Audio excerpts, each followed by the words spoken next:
Hi అండి, అందరికీ నమస్కారం అండి. ఫ్రెండ్స్, ఇప్పుడే అందిన వార్త. ఇక ఉద్యోగులకు అదిరిపోయే శుభవార్త.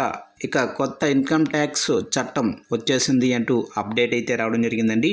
అయితే ఇందుకు సంబంధించిన వివరాలు అయితే మన వీడియోలో తెలుసుకుందామండి. ఆ గుడ్ న్యూస్ ఏంటనేది వీడియో మాత్రం పూర్తి వరకు చూడండి ఫ్రెండ్స్. అప్పుడు మనకి పూర్తి సమాచారం అయితే తెలుస్తుంది. అలాగనే ఒక లైక్ చేసి ఇలాంటి మరిన్ని అప్డేట్స్ కోసం ఇప్పుడే మన ఛానల్ని సబ్స్క్రైబ్ అయితే చేసి ఫాలో చేయండి ఫ్రెండ్స్.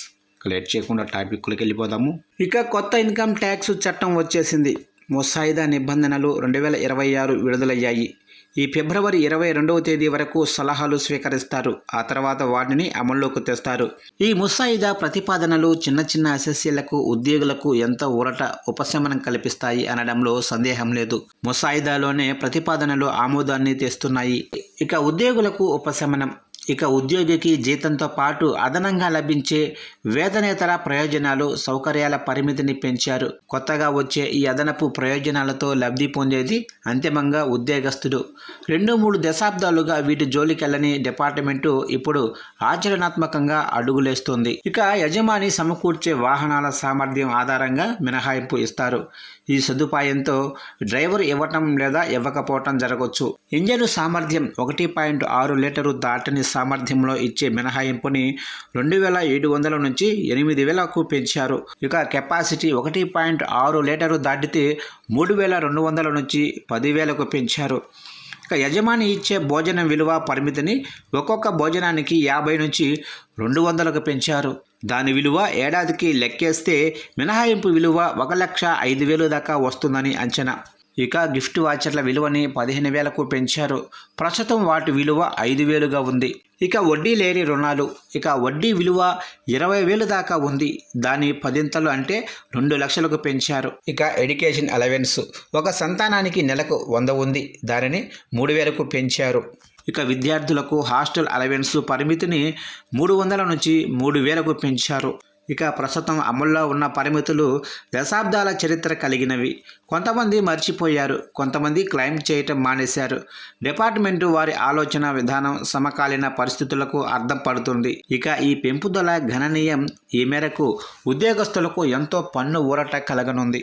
ఇక పాన్తో తెప్పలు తప్పుతాయా అంటే, ఇక చేతిలో సెల్ ఫోను, బ్యాగులో ఆధార్ కార్డు, పాన్ కార్డు లేకుండా బయటకు రాలేని పరిస్థితి.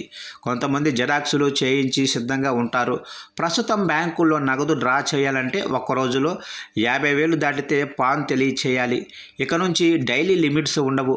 ఒక ఆర్థిక సంవత్సరం మొత్తంలో దాదాపుగా 10 లక్షల వరకు నగదు విత్డ్రా చేసినా, డిపాజిట్ చేసినా ఈ పరిమితి 10 లక్షలు దాటితేనే పాన్ వివరాలు ఇవ్వాలి.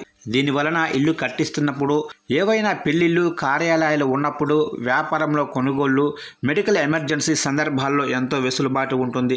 స్థిరాస్తి క్రయ విక్రయ సందర్భాల్లో 10 లక్షలు ఉన్న పరిమితిని 20 లక్షలకు పెంచారు. అలాగే జాయింట్ డెవలప్మెంట్ సందర్భంలో 20 లక్షల లోపల ఎటువంటి ఇబ్బంది లేకుండా సాఫీగా వ్యవహారాలు జరుపుకోవచ్చు. అలాగే చిన్న చిన్న మోటారు బైకులు కొనుగోలు సందర్భంలో విలువతో నిమిత్తం లేకుండా పాన్ అడిగేవారు. ఇక నుంచి 5 లక్షలు దాటిన బండి కొంటేనే పాన్ అడుగుతారు. హోటళ్లు, ఈవెంట్ల నిర్వహణ కోసం చెల్లించే మొత్తం దాదాపుగా 1,00,000 దాటితేనే పాన్ సమర్పించాలి. ప్రస్తుతం ఈ పరిమితిని 50,000గా ఉంది. అయితే ఇవన్నీ ఒక దిశగా వెళితే ఊరంతా ఒక దారి, ఉలిపి కట్టిదొక దారి అన్నట్లు బీమా రంగంలో మాత్రం ఎటువంటి సడలింపు లేదు. పాను వాడకం సడలింపు విషయంలో డిపార్ట్మెంట్ని అభినందించాలి. సడలింపుల వలన ఎంతో సౌలభ్యం ఏర్పడుతుంది. కాలం వృధా కాదు. ట్యాక్స్ పేయరు ఎప్పుడూ చట్టాన్ని రూల్స్తో కలిపి చదివి నిర్ణయానికి రావాలి. ఈ రూల్స్ ప్రకారం మన తెలుగు ప్రజలలో హైదరాబాద్ ఉద్యోగస్తులకు ఒక తీపి కబురు. ఇక హైదరాబాద్ ఉద్యోగస్తులు ఇక ఇంటి అద్దె అలవెన్స్ మినహాయింపు. ఢిల్లీ, ముంబై, చెన్నై, కోల్కతా మినహా అన్ని ప్రాంతాల్లో ఉన్న ఉద్యోగస్తులకు జీతం మీద 40% మాత్రమే ఉండేది. నిజానికి హైదరాబాదు ఎంతో అభివృద్ధి చెందింది. దాంతోపాటు సదుపాయాలు, ఇల్లు, అపార్ట్మెంట్లు, ఇప్పుడు విల్లాలు. కొంతమంది ఇండిపెండెంట్ ఇంటిలో ఉంటారు. ఇక అమల్లో ఉన్న రూల్స్ ప్రకారం వారికి మినహాయింపు 40% మాత్రమే ఇచ్చేవారు. ఇప్పుడు ఈ లిమిట్ అన్నీ కూడా 40% నుంచి 50%కి పెంచారు. దానివలన హైదరాబాదులో ఎక్కువ అద్దె ఇచ్చేవారికి మంచి ఉపశమనం. అంతేకాకుండా ఈ వెసులుబాటు పూణే, అహ్మదాబాదు, బెంగళూరుకి వర్తిస్తుంది. ఇక వెనకో ముందో ఉద్యోగస్తులకు మాత్రం ఆమోదం కలిగించేలా ప్రతిపాదనలు అయితే ఉన్నాయి. దీనికి అభినందనీయమని చెప్పుకోవాలి.